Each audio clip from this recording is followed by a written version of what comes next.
got Garth. He's not only the practical man of infrastructure in that sense, he's the principled man of infrastructure. In areas that matter like liberty and equality of all strains, we're lucky to have him. He's going to talk to us on the topic why our constitutional monarchy should remain, an international perspective, followed by some questions, and followed, I hope, Trevor, if you'd be so kind, a brief vote of thanks at the end. Thank you, Garth.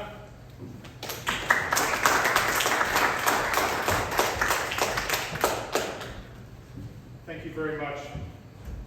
I'm not sure if this will aid or make things worse, but I'll try and move this to what we call Trevor and Garth vote. It's always when I follow Trevor, it's just been done for me. Thank you very much for inviting me here today. David, John, Harold and Judy, thank you very much for all you do in pulling together. Everyone else who's been on the committee. 25 years since that referendum. And it's astonishing to think how quickly that time has flown. Today, I'm going to follow a few themes that David spoke on. Because as always, when following David, he's such an eloquent speaker. I think he gave the most perfect example of why our constitutional monarchy must be defended at all costs. And he spoke to the values of it. But there's some other threads I want to pull out. But there are a couple of things I just want to speak to very quickly that came up. It's 25 years since that referendum. I want to tell you how close we came to having another one. Because had the voice won, I have absolutely no doubt in my mind that's the next step would have been towards the republic. I have no question about that. The infrastructure was in place. As was pointed out, an assistant minister had been appointed for the republic. And it was the express desire of the Labor Party to move in that direction. I have no doubt that's where we would be today, had the voice succeeded. But whilst it is good that we have overcome that particular threat, there is a new threat has arisen, and I will speak to that later on. He did mention, though, Henry Pike and his motion around securing Australia Day. I was very happy to see that motion. What Henry was trying to do was something we've tried on the Liberal Party before, which is to provide legislative protection for Australia Day, so that it was not within the ability or the gift of councils to decide what should happen on Australia Day, but that would be something that would require a change in legislation, which might require public opinion to support it. Henry did a great job on that, and I suspect we'll hear more about that this coming Australia Day, because sadly this is a fight that we're going to have to continue for quite some time. So I thank all of you who supported Henry on that. But on to the topic of why it's so important for us to keep our. I'm just going to. Is that my microphone? Yes, it's fine. Thank you. Is that fine? We can hear. I love it. Thank you. Why it's so important to keep our constitutional monarchy? And this is a question that's been in my mind for a long time. I can't explain why. As a child, I probably had a good teacher who spoke along these lines. I can't remember where it started or how it became important to me. It was important to my parents, to my grandparents.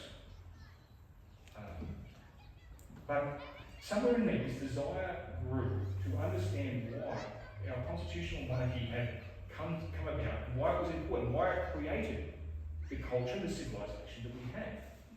And it became very clear in my young mind that our religion, our culture, and the civilization that those two forces who are inextricably combined create, our civilization, are all together, that we can't just pull these apart. That they aren't cards in a deck that can be just shuffled and we're going to get the same result. There's a pathway that we took to get here. It's important for us to think about that and to place some value on it. And so when we're talking about our constitutional monarchy, I'm not just talking about the letter of the law, the written laws under which we are governed. I'm talking about our culture and the decisions that we make every day as to how we will live. And I think that those things are combined. And I guess the fundamental thought, when I pull this further, the thought that ties that all together is a uniquely Judeo-Christian belief that there is right and wrong, that good and evil comes to us on a single axis, there is right or wrong. But most importantly, what makes us human, is that we have the freedom to choose what we do. And that is the core instrument of our humanity. That's what makes us separate from our Creator.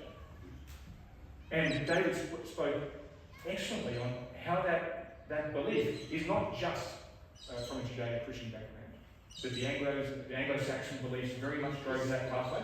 We can speak also to beliefs that were in Athens, in Sparta, at the time, in the early days of democracy coming through. But they held this view that our choice mattered. They had right or wrong on multiple axes with multiple gods. We've rather simplified that. But when you take that forward and you think about it, that we must be free to choose. And when you set up a society based on that ideal, some things become inevitable. Democracy becomes inevitable. We must choose not only what we do, but how we as a collective will act. Democracy flows from that. The separation of church and state flows from that. Because what is right and wrong must remain the purview of the church. But how we face our consequences for the choices that we are free to make is very much an issue of our governance. And whilst those ideals might be inevitable, it's important to point out that our particular form of constitutional monarchy is not inevitable. It is actually the result of conscious decisions made over a prolonged period of time that have brought us here, and are incredibly, incredibly important. The idea that we have maintained responsible government, where the executive is responsible to the legislative body from the Westminster system, is absolutely crucial. The Prime Minister of the day must maintain the support of his own party and of the lower house. This is absolutely crucial. That we took the federal model from the US, allowing state equality within the Senate to ensure that no state could outweigh another in our determinations. This was an important step forward, and a unique one, a very, very unique one, and one that we didn't have to take. We could have very simply formed our own House of Lords. We didn't. We chose to go on a different path. And the idea of and this is a very peculiar idea, the unelected head of state maintaining and transitioning over time from a role that is directed by the monarch to be one that is advised by the Prime Minister of the day. These are very unique ideas, and they bring together what I believe, in time,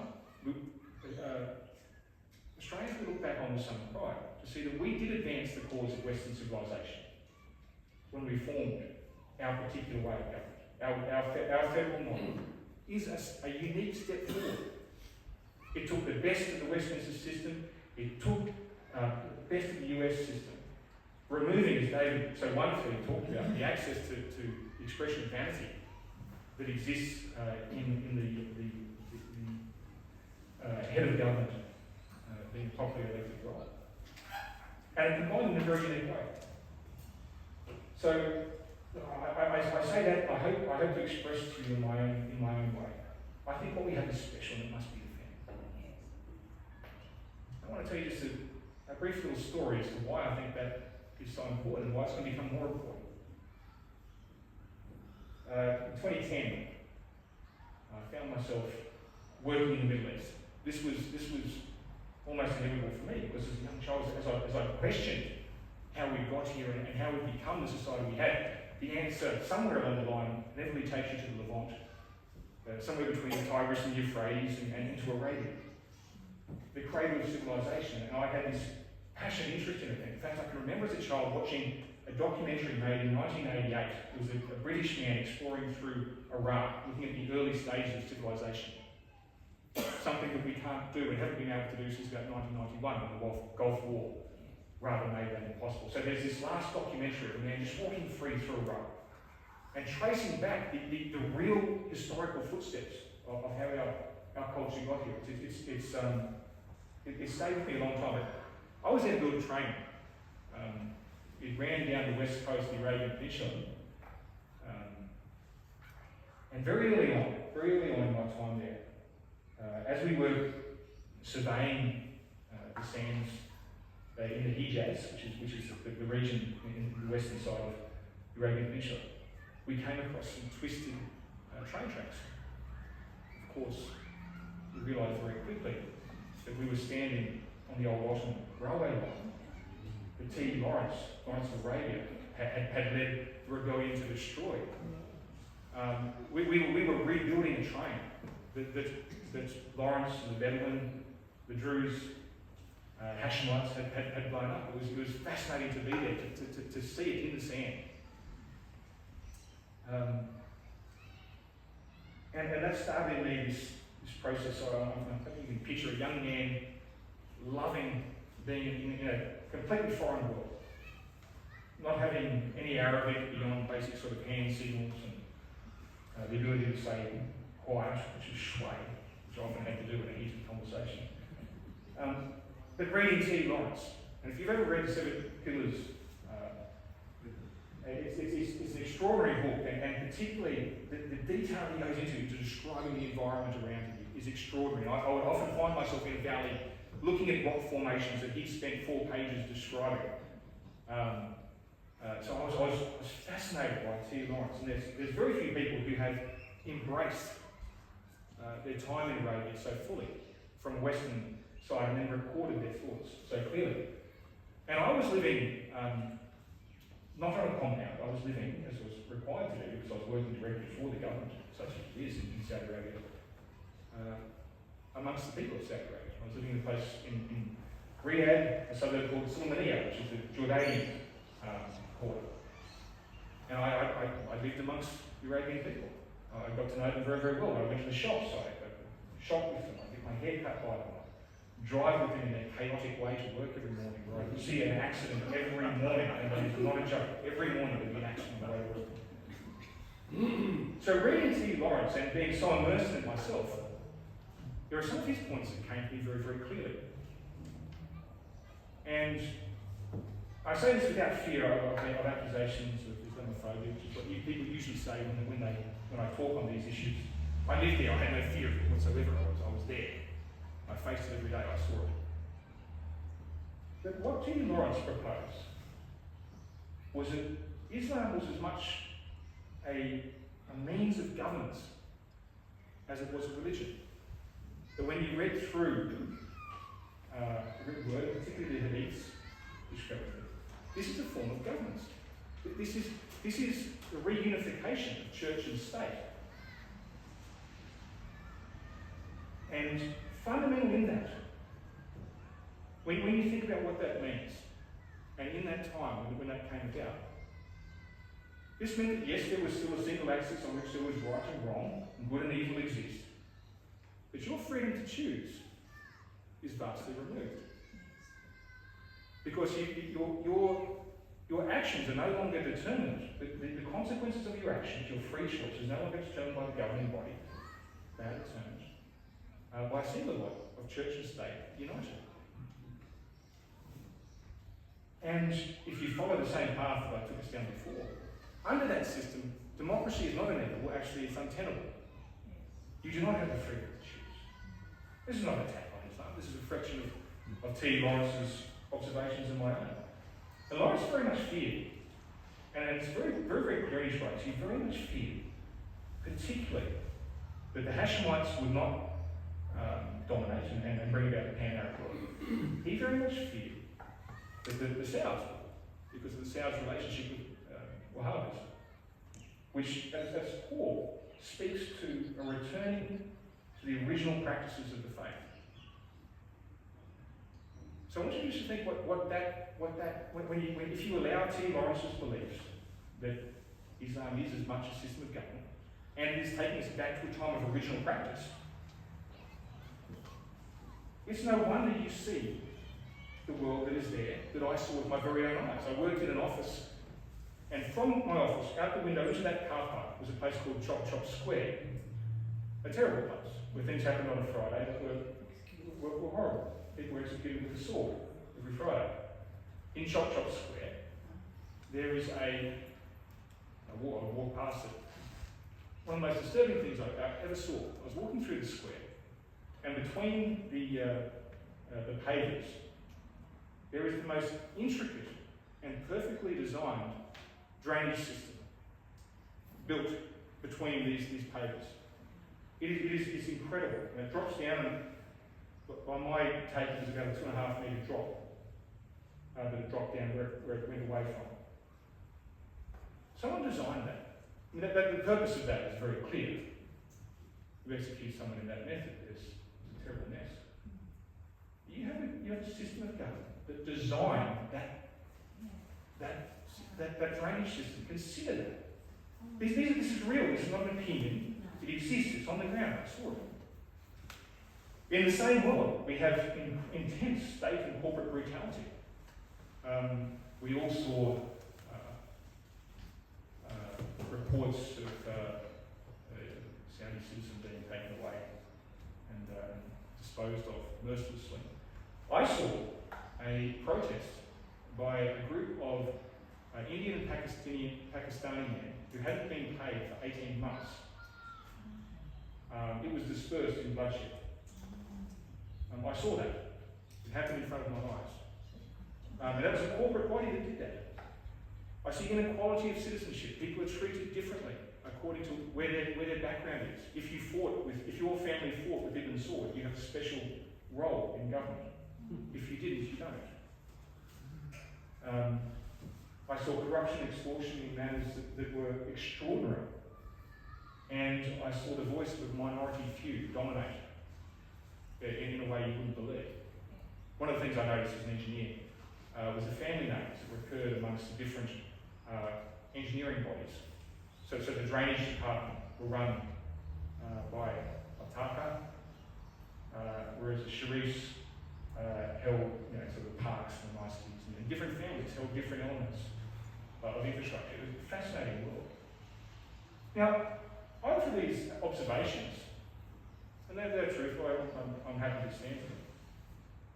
I offer these observations with a view into a different world, and how did it get there? If you ask the same questions that I asked of how we get here, and that David so wonderfully explored, what is the history of how we get here? They didn't get there by accident. There's choices that have created that society, and they're very different choices. And when you go back again to that intent to take you back to the original practice of the faith, I think there's something there that is very, very different to our system. And I want to talk about the incredible way in which the Westminster system has shown flexibility and growth and change over time. And let's just start with some of the more obvious ones. David spoke of Edgar, 915? 973. 973. 1215, we have the Magna Carta, limiting the powers of the monarch. 1688, the Glorious Revolution, Bill of Rights, ensuring that right to vote is no longer just something that we keep on a spoken contract. 18th century, we see the role of the Prime Minister take precedence, and the decision-making, the leadership of the country moved there. 1832, the Reform Act. This got rid of the rotten boroughs to make sure that democracy was indeed spread evenly across the nation. The 1850s, Australia leads the way with the Australian ballot, the ability to vote without people knowing what your vote was. That came from us. What an incredible step forward that was taken on this soil, something we should be incredibly proud of. 1901, Australian Federation. And I talked about that blend between the British and the US model. So I want you to think for a second about a system of government that loses its most profitable colonies, watches it become an enemy and then a trading partner. And then, when it has the opportunity to create another unique nation, borrows from the new country's system of government. Where's the vanity in that? There is none. We made a decision to create a country on the best possible system of governance that we could find around the world. I find that fascinating. That a government would acknowledge in itself that it wasn't in all ways the greatest. There were other governments that had better systems. Isn't that a fantastic thought? Almost a uniquely British idea. I think it's fascinating. The Parliament Act, 1911, limited the power of the House of Lords. That's really not that long ago. And an incredibly important step forward, and one that the British are still dealing with. And 1931, the Statute of Westminster, which enabled sovereignty for the Dominions. That's an incredible series of steps that have taken us here. all of them flexing, all of them moving forward, bending the arc of democracy towards, I think, freedom. I think that's exactly where it's taken us to. So I've offered you two different views. Our system, how we got here, the flexibility that we've engaged in, the growth that we've encouraged in ourselves to create this unique system of government. And an alternative that I didn't know. I should point out too, one of the more fascinating insights of T. Lawrence is that, and I think it's something that we don't reflect upon too much, is that Sharia law is not separate to Islam. Sharia law is Islam. That is how it comes together. They aren't separate things. In much the same way as a Western civilization, a Western democratic civilization, is a Western democratic civilization. These things are entwined. So two systems of government, separated by the freedom to choose. And given the freedom to choose, we chose freedom. Which brings me very much to that wonderful sticker, which you have on display. Freedom wears a crown. Indeed it did. Indeed it does. May it long continue to. That freedom is incredibly important to us. Our way of life, our system of government, enables a level of freedom that is almost unique. Not just in the Western world as of today, but across the history of mankind. This is not our natural state. This is not how we came out of the trees or out of Eden. This is not our natural state. There is an incredible amount of work that brought us and created the system of government. We should be very, very proud of that. We should reflect upon it often. And it's not the work of one or two people, it's not the work of the famous. It's the work of the many who choose to vote into, to engage in, to stand up to the tyranny that does occasionally present itself. But think about it. I spoke about democracy being inevitable. Think about the other freedoms that we have brought about under our system of government. And with each of these, I want you to think how unique these are. You all have the right to a fair trial. Every single one of us. We have universal suffrage. No matter who we are, no matter our parentage, our bank account, colour of our skin, our names. Uniquely, only under this system of government, only ever in the history of mankind, under this system of government, was slavery abolished. That was us. That was us. That is our history. A free and independent press. When I was in Saudi Arabia, I made a Facebook post commenting upon the politics of the day. Within about 20 minutes, my security intel came and advised me to take it down. I saw. I was there during the collapse of Syria. Fascinating. Something happening just there wasn't being reported in the news at all. Fascinating. Fascinating. We often criticise our press, and there are many things that we have the right to criticise them for. The ABC's current situation finds itself in doctoring footage to make a man appear guilty of a crime that he is not guilty of. Is a great example. But we have that. We have a free and independent press. Social mobility. But we can come from anywhere and rise to any level in our society. And that is the right that we accept, we express, and we demand that be there. And it is such an important part of our life. Reward for effort. Because you're rewarded not for your name, not for your position within a party, which your parents have done. You're rewarded for your individual efforts. These are not universal rights. By the way, that might sound like a trite statement. These are not universal rights. This is not what happens everywhere. The right to private ownership, the right to free association, and as David so importantly pointed out, the right to free speech. That I can stand here before you today and argue against the express position of my government. That is very, very important. Not just me with the little MP at the back of it, but that each and every one of us can have our opinion, we can express it any damn way we like. And that's important, and it's worth fighting for. It's something we shouldn't give up on. And so whilst it is a slight separate issue from the contents of my speech, I don't think there is anything at the moment that is more threatening to our way of life than the idea of a misinformation bill.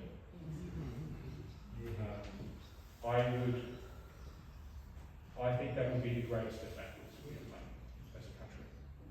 And I consider it even worse than the worst aspects of the voice, quite frankly.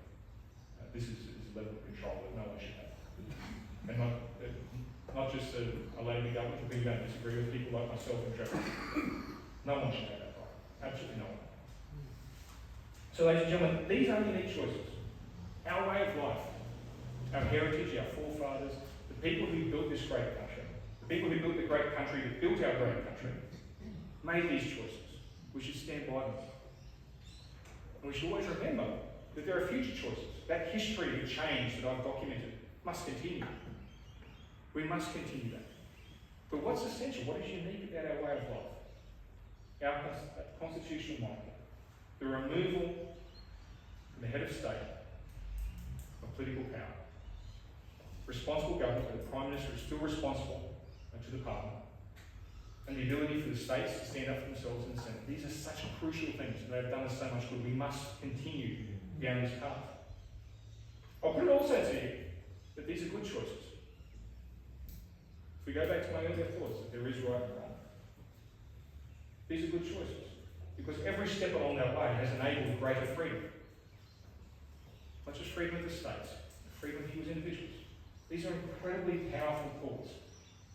And they are good thoughts, they are good things, they are things we must stand up for. It is right to stand up for them. We should not be ashamed of standing up for our history and pathway that we've taken to come here. And most importantly, I want to take you back to that thought that entered my mind as a young man. We cannot divorce our religious history, our cultural history, and the civilization that we have created. These things come together. We grapple with the idea that all cultures are somehow equal or without a value that can be compared. And that elements of one can simply be slotted in for another and we won't notice. No, I'm sorry, that isn't the case. Cultures are a collection of traditions, ideas, thoughts, beliefs that have compiled together over time. Through success, they've stayed on. And they have a value. And I put it to you, the value of our culture is very, very high.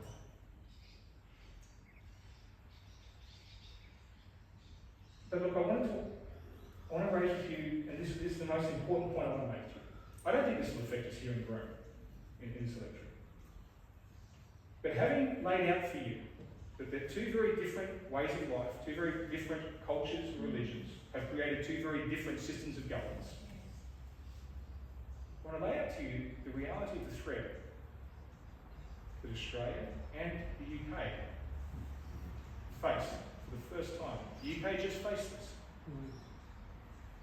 And that is the idea of a political body based on a religion that is not a creator of our civilization, specifically the Muslim independent movement that we've seen. We must understand this is not an idea for like change of a few nice little things we'll do differently. This strikes the fundamental opposition to the choices that we have made, how we got here. I'm sure everyone can do this. I have Catholic in me from the Irish scallywags who came here at the lower end of the boat in the Second Fleet. I've got a lot of Protestant in me from the bailiffs at the top end.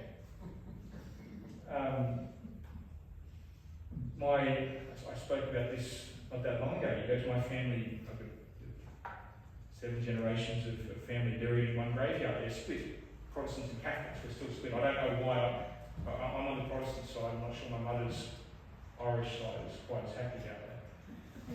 But we won't be that far away. But those differences, we've walked past them so long ago. We've left that so far behind us.